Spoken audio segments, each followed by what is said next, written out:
এককালে ঘোড়ায় চড়ে টগবগিয়ে ছুটতেন মনু মিয়া। উদ্দেশ্য মৃত মানুষের কবর খোঁড়া। বেঁচে থাকতে ৩,০০০-এরও বেশি মানুষের কবর খুঁড়েছেন তিনি। এ কারণে পরিচিতি পেয়েছেন শেষ জীবনের কারিগর হিসেবে।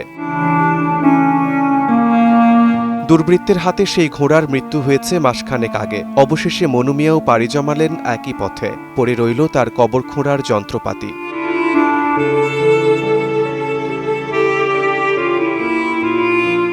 জীবনের প্রায় অর্ধশত বছর মনু মিয়া ব্যয় করেছেন কবর খননের কাজে। বিনিময়ে কখনো কিছু চাননি। সেই মনু মিয়া কয়েক মাস ধরেই ছিলেন অসুস্থ। কিছুদিন আগে ভর্তি হয়েছিলেন হাসপাতালে। সে সময় দুর্বৃত্তরা তার বহু বছরের সঙ্গী প্রিয় ঘোড়াটিকে হত্যা করে। এতে মানসিকভাবে ভেঙে পড়েন তিনি। প্রিয় সঙ্গী হারানোর অভিমান নিয়ে প্রায় ১ মাসের মাথায় তিনিও চলে গেলেন না ফেরার দেশে। শেষ ঠিকানার কারিগর আজ মনু ভাই শেষ ঠিকানায় চলে গেছে। আসলে অনেক ভালো মানুষ ছিল। আর হয়তো মনু ভাইকে আর কেউ এভাবে স্মরণ করবে না যে মনু ভাইয়ের মাইকের আওয়াজ শুনলে সে চলে যাবে।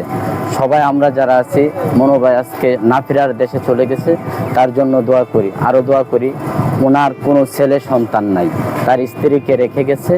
আমরা তার জন্য অনেক দোয়া করি। উনি অনেক ভালো মানুষ ছিলেন, সবার সাথে হাসি খুশিভাবে থাকতেন। এবং উনি যদি কোনো কবর করতেন, কবর খোদার বাড়িতে যদি কোনো অনুষ্ঠান হইতো, ওই অনুষ্ঠানে উনি খাবার খাইতেন না। বিনা পরিশ্রমে উনি একটা ঘোড়া ছিলেন, এই ঘোড়াটা নিয়ে যাইতেন, নিয়ে বিনা স্বার্থে ওই কবর খুঁজে আবার ওনার নিজ বাড়িতে চলে আসতেন। আর ওনার একটা ডায়েরি ছিল, ওই ডায়েরিতে ফুল উনি লেখাপড়া জানতো না, ওই ডায়েরিটা কাউরে না কাউরে দিয়ে লেখায় রাখতো সুন্দর করে। যে লেখাটা লিখতো আবার ওইটা রঙিন কালি দিয়ে মার্ক করে রেখে দিত। গুরুস্থান খুব ভালো লাগে। সে অনেক কিছু চেষ্টা, এই চেষ্টা সে বিনা পয়সায়, বিনা পয়সায় সে বিনা খাওয়ায় সে গুরুস্থান খুব যা আইসে জীবনটা কাটায় আইসে। উনি খুবই ভালো মনের মানুষ ছিলেন আমার জানা মতে।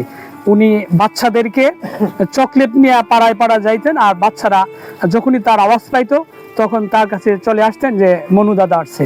তো উনি বাচ্চাদেরকে খুবই স্নেহ করতেন। তো আল্লাহ যেন ওনাকে ক্ষমা করে দেন। কিশোরগঞ্জের ইটনা উপজেলার জয়সিন্ধি ইউনিয়নের আলগাপাড়া গ্রামে মনু মিয়ার জন্ম। মৃত্যুর সময় তার বয়স ছিল ৬৭ বছর।